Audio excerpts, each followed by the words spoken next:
Bueno, gracias por la invitación. Como ya mencionó Carlos, yo estoy trabajando en esta teoría de solitones topológicos. Eh, en realidad, solitones topológicos es un nombre muy amplio, tiene muchas áreas de estudio. Entonces, yo estoy yo estudio algo que se llama vórtices, son modelos matemáticos de teoría de campos, cuyo dominio son superficies, objetos de dos dimensiones. Entonces, como son objetos de dos dimensiones, tienen una estructura. La estructura que nos interesa es la estructura compleja. Esta es la introducción de lo que les voy a hablar hoy. Les voy a describir brevemente cuál es el modelo 3 sigma en el que trabajé. Después eh, vamos a hablar de algunas cotas para la constante de deformación que les tengo que definir al principio, cuando les diga de qué trata la plática. Y finalmente vamos a hablar de existencia de soluciones múltiples. Entonces, en el área que yo me desenvuelvo, está como en la interfase, es un poco de física, un poco de matemáticas, un poco de geometría, un poco de análisis, así. Entonces, ¿de qué trata? Antes de comentar esta diapositiva, me gustaría brevemente explicar cuál es la idea. Entonces, todos estos modelos, todos los modelos de mi área provienen de física. Eh, para esos modelos, hay algunos que son más conocidos. Por ejemplo, hay uno que se llama el funcional de Ginzburg-Landau, que sirve para representar la interacción de un campo electromagnético con un campo de materia sobre un semiconductor. Ese es uno de los más antiguos y es uno de los más populares.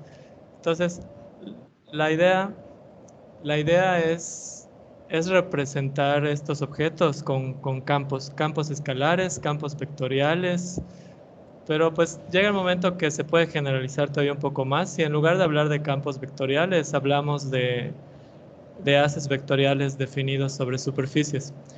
Entonces, las definiciones que les voy a decir son un poco técnicas, pero de cualquier manera ustedes se lo pueden imaginar como funciones. Nuestros objetos de estudio son funciones definidas de una superficie hacia algún otro lugar. Eh, lo, lo, bueno, en el modelo, uno de los más antiguos, el de Ginzburg-Landau, son funciones de la superficie a los números complejos, o sea que son campos escalares complejos. En mi caso es un poco más complicado. Son funciones de la superficie hacia una esfera. Eh, Tiene algunos detalles técnicos. Estos son los detalles técnicos. Sigma va a denotar una superficie de Riemann. Esto es una superficie con una estructura compleja. Hay una forma intrínseca en la superficie de multiplicar vectores tangentes, por así decirlo. Ah, es una estructura riemanniana, pero esta estructura es compatible con otra estructura, con la estructura compleja de la superficie. Sobre esta superficie está definido un haz principal, y esta es una definición un poco técnica, con grupo de estructura U1. Básicamente un haz principal es tener copias de este el grupo es U1, el grupo de números complejos de módulo unitario. Y, y eso nos sirve para la construcción siguiente. Dado este haz principal, si existe una representación del grupo en la esfera como rotaciones respecto de un eje, el eje Z, entonces se puede construir otro nuevo haz, el haz fibrado asociado a la representación. Entonces todo esto es muy técnico, pero la idea la traté de representar en este dibujo. Lo que pueden ver, no sé si se puede ver el cursor, pero lo que pueden ver a la izquierda es una superficie, por ejemplo, una dona con dos agujeros. Es un ejemplo de una superficie de las que estamos considerando. Y lo que pueden ver a la derecha es el objetivo, o sea, la esfera. Entonces, hay muchas formas de pegar. Todas esas líneas que se ven en la imagen son esferas. O sea, cada línea es una copia de la esfera pegada en la superficie de alguna manera. Y se pueden pegar de muchas formas. Pero esa parte de tener un haz principal con estructura U1 sirve para que todas ellas tengan algo en común. Y ese algo en común es la altura en la esfera. O sea, hay una simetría extra por rotaciones. Eh, en cada una de esas líneas se puede determinar un polo norte y se puede determinar un polo sur. Y esto se puede hacer de manera diferenciable, de manera suave. Eso es para lo que queremos el haz principal. Y es básicamente la idea que tenemos que tener presente, es que la acción del grupo U1 en las fibras determina dos secciones especiales, la sección norte, que corresponde al polo norte de la esfera, y la sección sur. Esa es la idea. Y ese es el objeto sobre el cual se desarrolla la teoría. Entonces, un poco más de definiciones. Lo que estamos interesados en mi área es en trabajar con campos. Entonces, tenemos phi, que representa una sección dependiente del tiempo aquí, y es un intervalo, y gamma f es el espacio de secciones en la superficie. O sea, básicamente es una forma que para definir funcional es bastante cómoda si les gusta hacer análisis, de definir un campo que, que varía con el tiempo. Este campo es, básicamente lo podemos pensar como funciones de la superficie a la esfera. O sea, en el caso en el cual el haz no está torcido, pues es solamente eso. Entonces, en caso que no estén acostumbrados a hablar de haces principal, fibrado, lo que sea, lo pueden pensar así. La n cursiva es un campo escalar que cambia con el tiempo, es una función suave que va variando. A es una conexión sobre F, y A0 es otro campo escalar. En una trivialización, o sea, visto localmente, la conexión se representa como una curva en el espacio de formas. O sea, por el hecho de que cambia con el tiempo, pues yo puedo elegir una forma diferencial en un abierto en el cual el haz es trivial, el cual se ve como un producto cartesiano, y lo puedo hacer de una manera compatible. Si yo tengo dos de estos abiertos que se intersectan, hay una regla para hacer el cambio de coordenadas de un abierto, de una trivialización a la siguiente. Es básicamente eso. Bueno, con todas esas definiciones se tiene un lagrangiano, un funcional. El funcional está dado de esta manera y es un poco, bueno, es bastante abstracto así como está escrito, pero básicamente lo que trata de representar es la energía de los campos. Entonces tenemos estos campos phi, eh, tiene una derivada temporal. Esa derivada temporal es el primer término. Después hay un signo de menos en esta ecuación y pueden ver otra derivada. Estas son las derivadas con relación a las componentes x, y, podemos decir, de las coordenadas de la superficie. Entonces, básicamente lo que tenemos aquí en esta ecuación es la energía cinética del campo en el primer término, menos lo que sería el equivalente a la energía potencial en mecánica clásica, la otra derivada de phi. Lo mismo pasa con la conexión está disfrazada. En realidad la conexión, o sea, la conexión no es exactamente lo importante es la curvatura de la conexión, las derivadas. Entonces, eh, la razón de cambio de la conexión con respecto al tiempo es lo que trata de representar el campo E, que es en realidad un vector, pero es por razones técnicas. Es básicamente la energía con respecto al tiempo de un objeto que es una conexión dependiente del tiempo. Y a esto le restamos la derivada con respecto a las coordenadas de superficie. Ese es el tensor, la dos forma B. Y hacemos lo mismo para el campo neutro, el campo escalar N. Bueno, si han llevado algún curso de mecánica, es básicamente la misma idea. Cada vez que se ve un lagrangiano, los lagrangianos normalmente se escriben como energía cinética menos energía potencial. Ahora el caso es que estos son campos.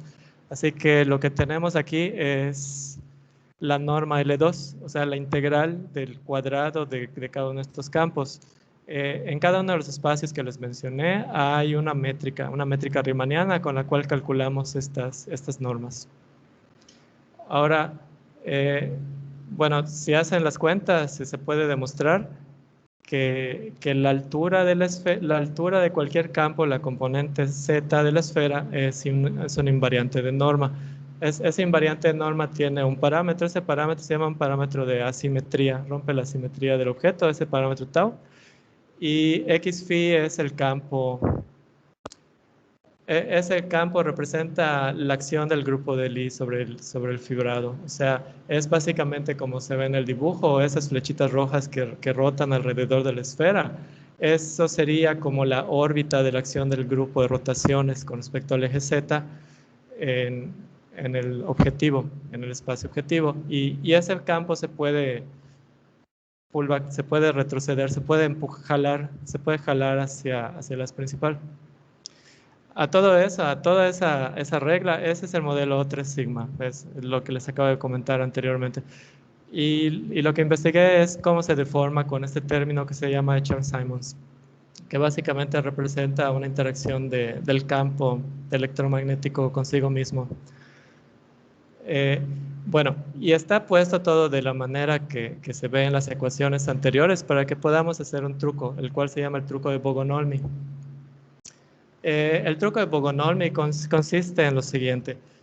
Si uno intenta resolver por principios variacionales el problema en el sentido de que uno trata de buscar las ecuaciones de campo que resuelven todo ese lagrangiano, se topa con un problema muy difícil. O sea, las ecuaciones diferenciales que aparecen ahí son ecuaciones diferenciales parciales de segundo orden, de tipo hiperbólico, tienen segundas derivadas en el tiempo y son un problema muy complicado.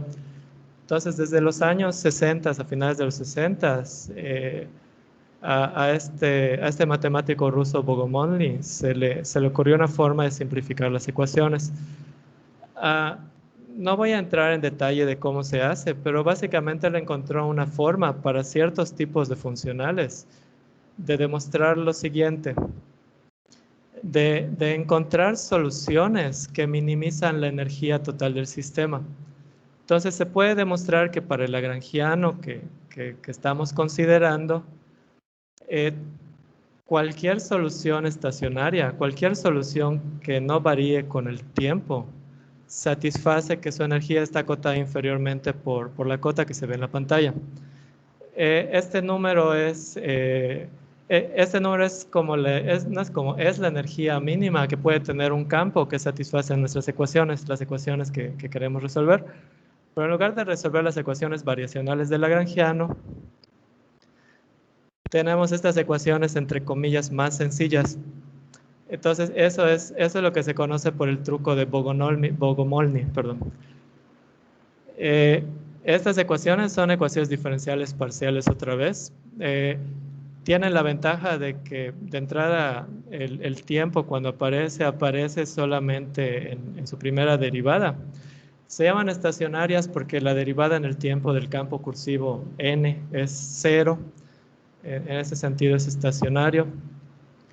Y cualquier campo que satisfaga estas ecuaciones va a tener energía mínima. Como va a ser energía mínima, de ahí se deduce que va a satisfacer las ecuaciones variacionales del campo, o esa es la idea de Bogomolny en ese sentido. Y uno puede verificar, toma algún tiempo porque es un cálculo un poco laborioso, pero si calcula con cuidado las ecuaciones originales del problema variacional y las compara con estas ecuaciones, uno puede encontrar que efectivamente soluciones de este sistema son soluciones del otro sistema, del sistema que nos interesa. Entonces, en lo que estábamos interesados, al menos en este problema, en lo que estaba interesado es en lo siguiente. ¿Para qué valores de capa de la constante de deformación existen soluciones? Si estas soluciones son únicas, ¿y cómo afecta si K más o K menos son distintos de cero en el espacio módulo y de soluciones? Aquí tengo que explicarles qué significa esto. Como el polo norte y el polo sur son invariantes, y como la altura en la esfera, o sea, la coordenada con respecto al eje Z de cualquier campo es invariante, al final del día, si yo tengo un campo phi, tengo una tercia, phi n y la conexión. pero me fijo solamente en el campo phi, el que se mapea hacia la esfera. Para ese campo yo miro la preimagen del polo norte y la preimagen del polo sur. Esa, ¿cuántos puntos tiene la preimagen del polo norte? Es K más. ¿Y cuántos puntos tiene la preimagen del polo sur? Es K menos. Y básicamente esos dos números determinan la solución del problema. O sea, uno puede demostrar que para el caso sin deformación, lo que obtengo, las soluciones de las ecuaciones que obtengo solamente dependen de la preimagen. O sea, yo puedo dar como una receta. Digo cuáles son los puntos que corresponden a la preimagen del polo norte, cuáles corresponden a la preimagen del polo sur, y con esa información se pueden resolver las ecuaciones. Ese es el teorema. Entonces, esos son los puntos importantes. La preimagen del polo norte se llaman vórtices y la preimagen del polo sur se llaman antivórtices. Vamos a suponer que... bueno, esto que les voy a mostrar a continuación es una simulación numérica que fue lo primero que hice. Entonces vamos a suponer que K más vórtices se encuentran en el polo norte de la esfera. La esfera tiene una esfera de radio 2. Tengo K menos antivórtices en el polo sur. Y tengo un problema en el cual el dominio es una esfera y la imagen es una esfera, o sea que básicamente la pregunta es ¿cómo puedo elegir la conexión y los dos campos de manera que satisfagan las ecuaciones, pero podemos olvidar momentáneamente el campo neutro y a la conexión y pensar en una pregunta más sencilla? La pregunta más sencilla es la siguiente: ¿de cuántas maneras puedo satisfacer las ecuaciones con una función de la esfera hacia la esfera que satisfaga lo que se ve en el dibujo? O una función que en el polo norte me mande al polo norte de la esfera y en el polo sur me mande al polo norte de la esfera. Eso es básicamente todo. Ahora, las ecuaciones no las puse aquí. O sea, son esas ecuaciones de Bogomolny, pero para el caso de la esfera. Porque son un poco largas para no entretenerme mucho con eso. Pero haciendo la simulación, resulta lo siguiente. Lo que se ve en el eje horizontal es el ángulo de declinación, o sea, el ángulo se mide 0 grados, 0 radianes es el polo norte y pi radianes es el polo sur. Lo que representa esto es la altura del campo phi. Aquí podemos ver cómo el campo phi en el polo norte tiene altura 1, apunta hacia el norte, y en el polo sur tiene altura -1, apunta hacia el sur. En el primer ejemplo, columna de la izquierda, eso corresponde a un vórtice. Ahora, yo lo hice para varios valores de la constante kappa. Fui moviendo la constante kappa, el valor, la curva que se ve más redonda, podríamos decir, es el modelo sin deformaciones kappa igual a 0. Conforme se va moviendo kappa, conforme se va incrementando poco a poco el valor de kappa, las curvas se van aplanando cada vez más y más hasta que parece como que es asintótico. O sea, como que conforme kappa crece, las curvas se van pareciendo más a una línea recta en este diagrama, en el primer caso. En la columna de la derecha lo que se ve es que hay dos vórtices, o sea, hay dos vórtices en el polo norte y no hay ninguno en el polo sur. O sea, la función phi no, básicamente mapea la esfera, pero la mapea hacia la esfera menos un punto. Está como abierto, podemos decir. Cuando el modelo no está deforme, cuando kappa vale 0, lo que tenemos es esta figura que es como una campana azul. Conforme kappa va incrementando, se puede observar cómo la figura se va rompiendo, se va aproximando a esa solución horizontal, que es la constante igual a 1. O sea, como que todo el campo al final, conforme kappa crece, todo el campo se vuelve constante. Fenómenos similares pasan para n, pero en el caso de n, si solo graficamos n, se comienza a ir al infinito. Pero si graficamos kappa por n tiene una conducta diferente. En el primer escenario, cuando tengo un vórtice y un antivórtice, cuando phi está pegada, imagínense que es como que con un alfiler pego las flechitas en el polo norte y el polo sur y esas no se pueden mover. Entonces, en el primer escenario, kappa n se va deformando hacia cero. Comienza como algo no nulo y conforme kappa crece, se va aproximando al cero. En el segundo escenario, cuando uno de los extremos está libre, kappa n se aproxima a una constante. Todo esto, pues yo lo encontré. Bueno, hay otra imagen. Estas imágenes son para los campos, son para la curvatura del haz principal, del haz fibrado, es la derivada. Es un poco técnico lo que es, pero físicamente E representa un campo eléctrico y B representa un campo magnético, y podemos ver aquí cómo se van deformando conforme la constante va creciendo. Ahora todo esto yo lo hice antes de saber cuál era la respuesta. También en los dos casos descubrí lo siguiente. En el primer caso, cuando están fijos los extremos, la constante parece ser esto. Bueno, perdón, no es la constante, es la energía de los campos. Parece ser esto.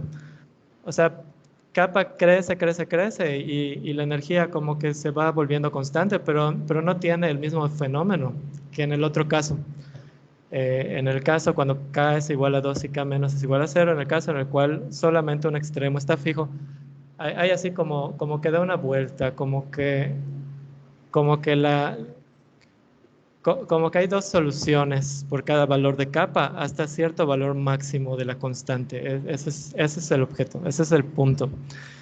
Todo esto lo estaba yo haciendo, en este caso del modelo 3 sigma, porque en la literatura ya hay ya se sabe algo, se saben varias cosas. Se sabe para otros modelos parecidos a este y para el modelo más conocido, el de Gizmo-Landau con deformaciones de Chern-Simons, se sabe de la existencia de soluciones múltiples. De hecho, para este mismo modelo, pero cuando el dominio es el espacio euclidiano, se sabe que kappa puede tomar cualquier valor positivo. O sea, no tiene una cota, puede crecer indefinidamente el valor de kappa. Pero aquí algo que no he mencionado es que estoy suponiendo que las superficies son compactas y es muy importante. O sea, cuando la superficie es compacta es cuando observamos este fenómeno de que kappa está acotada superiormente. No se sabe todavía si siempre está acotada superiormente. Lo que les voy a mostrar a continuación es más analítico. Esto es básicamente un experimento en la computadora. Es un trabajo en proceso saber con exactitud si este fenómeno de kappa, saber si este fenómeno de kappa no acotado en realidad es así, es un teorema. En la imagen es lo que se ve de azul, o es un accidente numérico. O sea, parece ser un teorema, pero todavía no hemos llegado, bueno, a ese punto. Lo que sí les puedo decir es el otro caso, el caso cuando kappa está acotado, eso sí es un teorema. Para hablar de ese teorema, se hace lo siguiente. Se toman las ecuaciones de Bogomolny y se define lo siguiente. Se define esta variable u, que es básicamente lo que representa el log de 1 menos phi 3 entre 1 más phi 3 es esto. O sea, si esto es un mapeo de una superficie a la esfera, como el polo norte y el polo sur están bien definidos siempre, podemos hacer proyección estereográfica. Básicamente, este es el logaritmo de la coordenada, de la tercera coordenada este es el logaritmo de la norma de la proyección estereográfica, del campo. Ok, dado ese ingrediente y dada las funciones de Green en la variedad, funciones de Green son las funciones que hacen lo siguiente. O sea, G es una función de Green si satisface lo siguiente. Si está definida del producto de la superficie consigo misma menos la diagonal principal a los reales, si es una solución fundamental de esta ecuación, la ecuación que se ve ahí, es Menos delta X es el laplaciano con el signo que usan los analistas, es un operador negativo. Delta, solo delta va a ser el laplaciano, pero visto como un operador positivo. O sea, las segundas derivadas parciales, pero con un menos. Delta Y es la función de Dirac, es una medida básicamente, cualquier función suave que yo integre sobre la superficie multiplicada por esta medida me va a dar el valor de la función evaluada en un punto Y. Valor absoluto de la superficie es el área de la superficie y hay toda una familia de funciones que satisfacen esta ecuación. De todas ellas, para fijar alguna, pero realmente no es muy importante, tomamos la que tiene medida valor promedio 0. Todas estas funciones son simétricas. Aquí, como les comenté, delta va a estar representando el laplaciano, pero con el signo que se usa más en geometría. Aquí hay un poco más de notación. Voy a tratar de pasarla más rápido por brevedad. Si yo tengo un punto en la diagonal, de lo que trata es de lo siguiente. O sea, donde están las primeras camas, K positiva, K más entradas, todos esos puntos se mapean al polo norte. Las últimas K menos entradas se mapean al polo sur de la esfera. Y no puedo tener al mismo tiempo que la función mapee un punto de la superficie al polo norte y al polo sur, eso está prohibido. Pero sí hay una interpretación analítica para que un punto se mapee 2 veces hacia el polo norte. Eso sí tiene sentido en esta teoría. Tiene una explicación de qué quiere decir. No voy a explicarlo en este momento por cuestión de tiempo. Pero el espacio de móduli se define como el producto de la superficie. Producto cartesiano consigo tantas veces como se ve en la presentación K más K menos. Remuevo todos los puntos malos de las diagonales, los puntos de intersección de las primeras entradas con las últimas.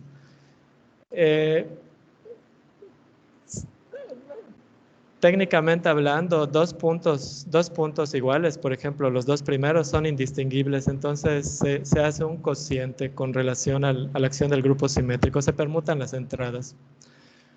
Ese objeto que obtengo al hacer esto es el espacio de móduli, es el espacio de soluciones de estas ecuaciones. O bueno, se puede mapear de manera biyectiva con las soluciones de estas ecuaciones. De todo eso, es más cómodo, para no pensar en todos esos cocientes, concentrarnos en el caso en el cual ninguna de las coordenadas representa una intersección. Ese es el espacio con subíndice 0. En el espacio con subíndice 0, la entrada XY y la entrada XJ son diferentes siempre. Y así ya no tenemos que estar pensando en todos los cocientes. Para los puntos en este espacio, lo que determina el tipo es el signo. O sea, si el punto lo mapeo al polo norte, su signo es 1. Si lo mapeo al polo sur, su signo es -1. Y entonces las ecuaciones de Bogomolny se convierten en lo siguiente, se convierten en este par de ecuaciones elípticas. Entonces, lo que estoy buscando se convierte en la siguiente pregunta. Lo que quiero saber es si este par de ecuaciones que se pueden ver en la pantalla tienen solución. Aquí estas ecuaciones tienen términos lineales y no lineales, es un sistema semilineal. El término lineal es para la ecuación con la cursiva n y el término no lineal es esta función f. Ahora la función f y la función b se ven de la siguiente manera. La función f es como esta función sigma, que tiene un comportamiento asintótico en el infinito y el más infinito. La función b es como esta campana. Y estas funciones son las que rigen el problema. Ahora, ¿cómo se estudia este problema? Se estudia utilizando espacios de Sobolev.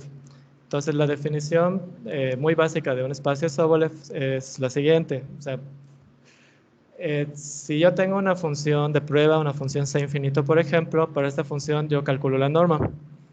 La norma de Sobolev se define de esta forma. Es la norma LP de phi hasta la derivada k. Desde 0, que es la norma de phi, hasta la derivada k. Y entonces con esto yo defino a completo el espacio y construyo uno nuevo, el espacio Sobolev. Hay otras definiciones que no son equivalentes a esta definición. No son equivalentes si la superficie, bueno, ok, no son equivalentes a esta definición, pero esta definición es la más fácil de explicar qué significa. Entonces, con esta norma estoy midiendo phi y sus derivadas. Por notación, si aquí tengo un error de escritura, perdón. Si P es igual a 2, si uso la norma cuadrada, la norma L2, la notación es HK. HK es el espacio Sobolev de funciones K veces derivables en el sentido débil de la derivada en el espacio L2. ¿Qué es lo importante de estos espacios? Bueno, lo importante es el encaje de Sobolev. Si yo tengo una función que está en HK y K es mayor o igual que 2, mi función es derivable y sus derivadas son continuas K menos 2 veces.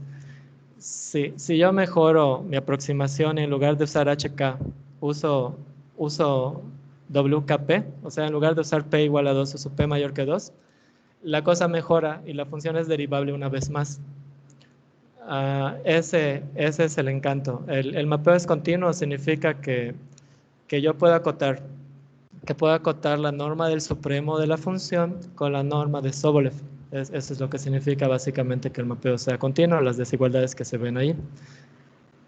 El otro teorema que se usa mucho para trabajar con este problema es el del estimador elíptico, que básicamente nos dice que la norma del Laplaciano y la norma LP de la solución de esta ecuación que se ve en pantalla controlan a las demás normas, controlan la norma de las demás derivadas.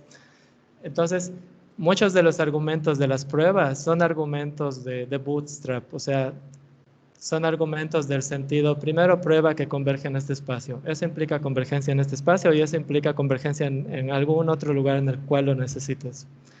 Entonces es como el caballito de batalla. Y el teorema es el siguiente. Si se cumple esta condición, la condición 3, para una configuración cualquiera dada, y si aparte tengo, bueno, si se cumple esa condición, la constante de deformación está acotada, el supremo de la constante de deformación está acotado inferiormente. Yo varío, me fijo, doy una configuración. Para esa configuración, veo para cuáles valores de la constante kappa se puede obtener una solución. Entonces, tomo el supremo de todas esas soluciones.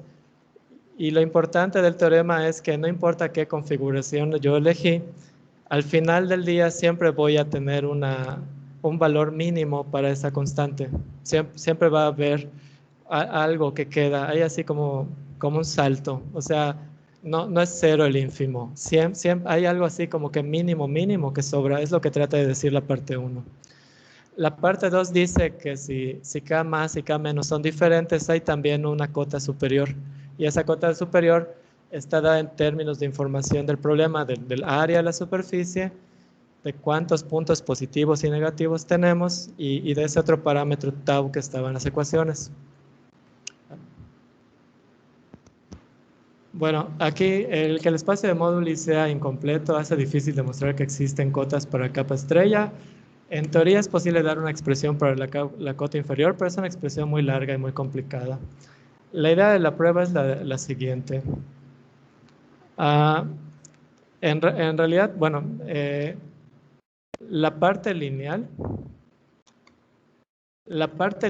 de la ecuación, la que controla cursiva n, se ve como se ve en la pantalla. Es el laplaciano más este potencial V evaluado en H más B. Es un problema de tipo ecuación de Schrödinger. Entonces, la cruz de la prueba es esta observación, que este funcional L es coercivo.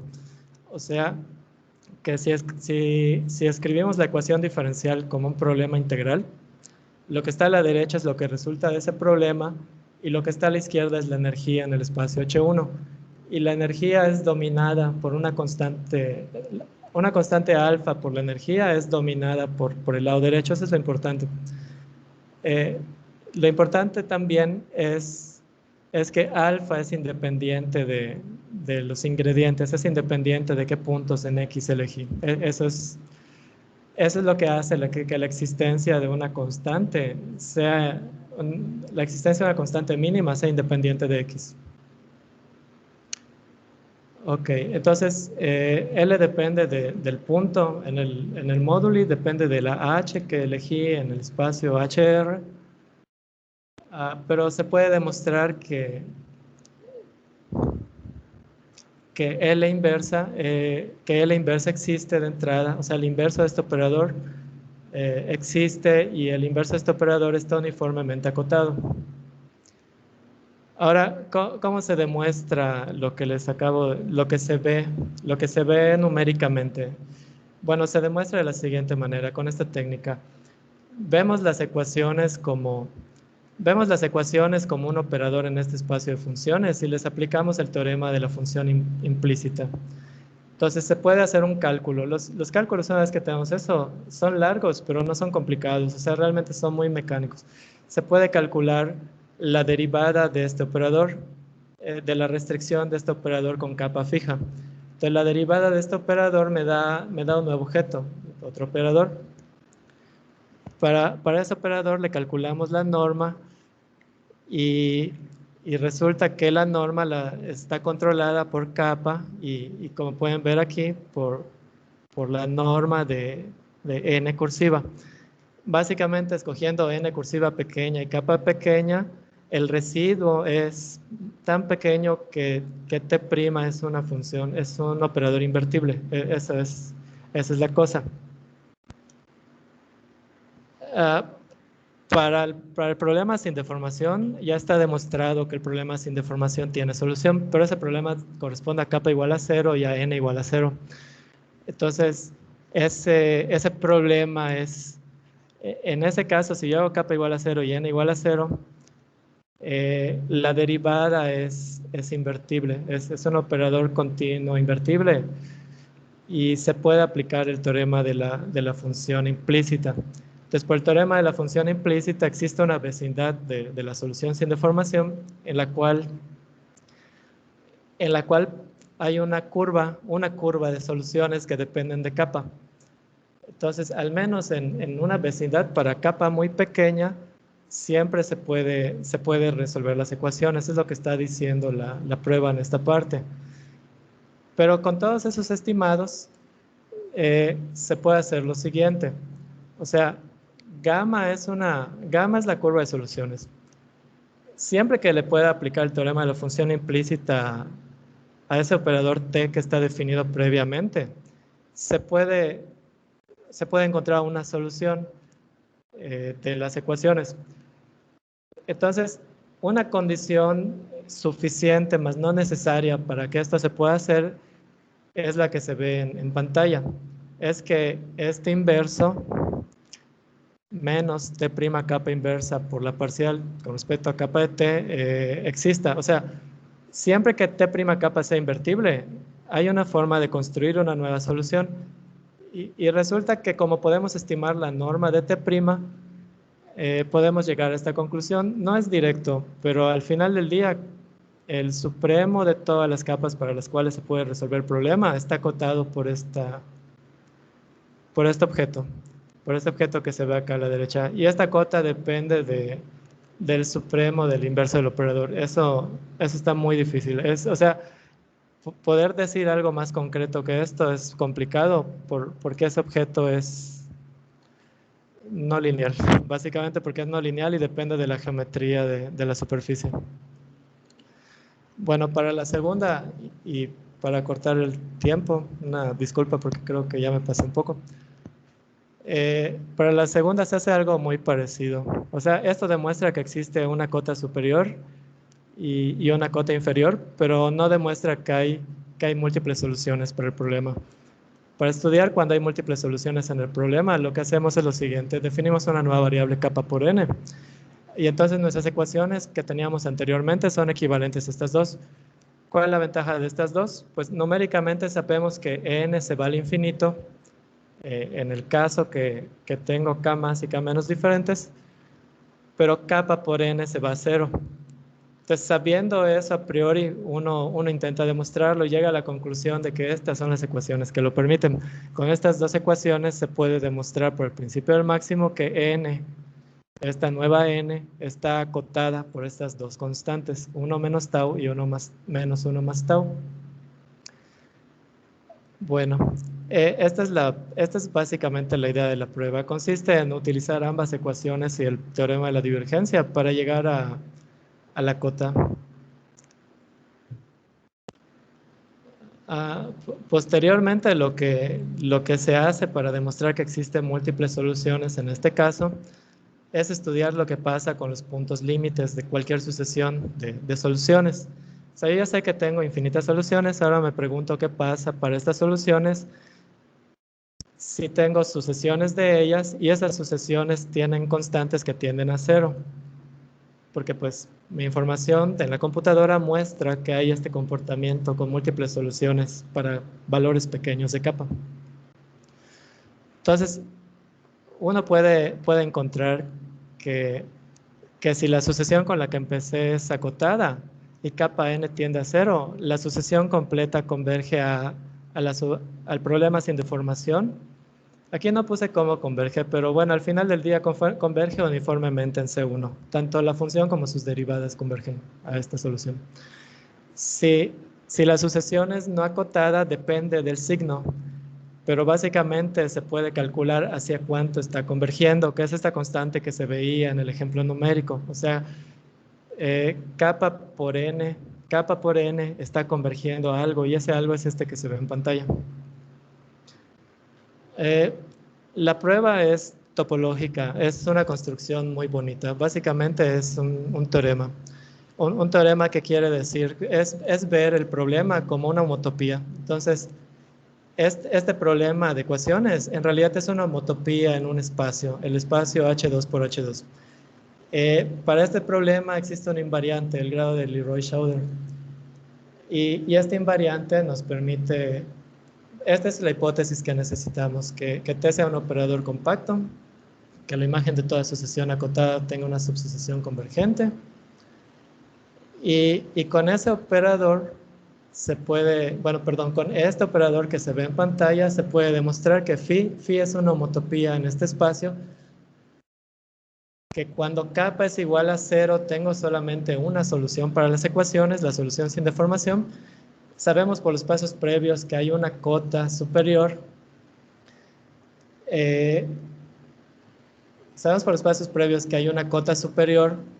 Entonces, cuando no hay solución, el grado, el invariante vale 0. Y el invariante no cambia porque esto es una homotopía. Entonces, el invariante siempre es 0. Entonces, esto es bastante técnico, pero básicamente una de las siguientes opciones tiene que pasar. Lo que dice en esta diapositiva, que existe un conjunto cerrado conexo que satisface una de estas dos alternativas, lo resumo en este dibujo. El espacio de soluciones, lo que tenemos en el eje Y, es el dominio H2 por H2. O sea, la primera H corresponde a la función H minúscula, y la segunda H del espacio corresponde a la N. Entonces, una de estas cuatro alternativas tiene que pasar. Solo una de estas cuatro alternativas es válida.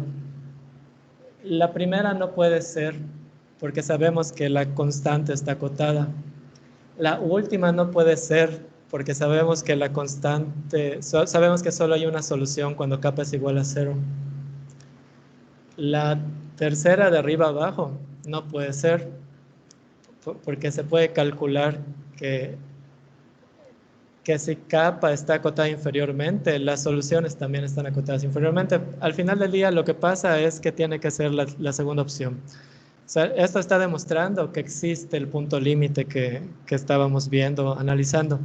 Pues como existe el punto límite, ese es el punto límite que se ve en las ecuaciones. Ese es el punto. De esta manera podemos decir que ese punto existe. Aquí dice lo mismo que les acabo de comentar. Y básicamente, en resumen, este es el teorema. Poniendo todo otra vez en los términos iniciales. el teorema es lo que se veía en la simulación por computadora, que para cualquier configuración que demos de vórtices y antivórtices de las preimágenes del polo norte y el polo sur, si K más y K menos son diferentes, existen múltiples soluciones, existen al menos dos soluciones para el problema, justo como se vio en la simulación. Eso sería todo. Una disculpa por el tiempo que me pasé.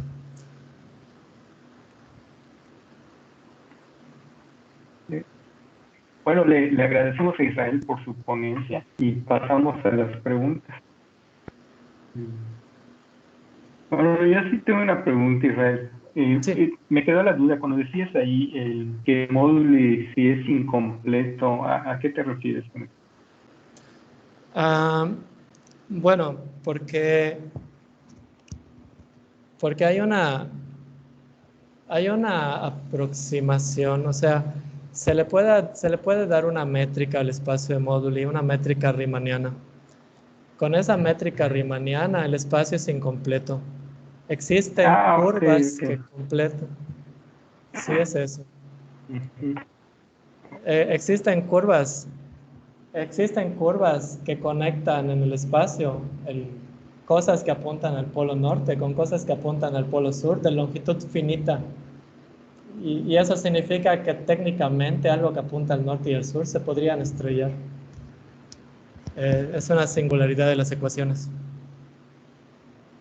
Ok, Sí, es eso. gracias. ¿Alguna otra pregunta?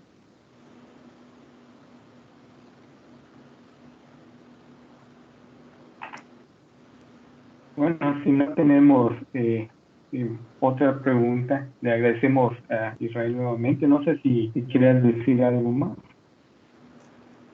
Pues agradecerle a todos los participantes por su atención y a los organizadores por igual por el evento y por darme la oportunidad de hablar. Y pues eso sería todo. Ok, muchas gracias. Entonces, Gracias. ahorita a las 13:30 vamos a tener la siguiente plática.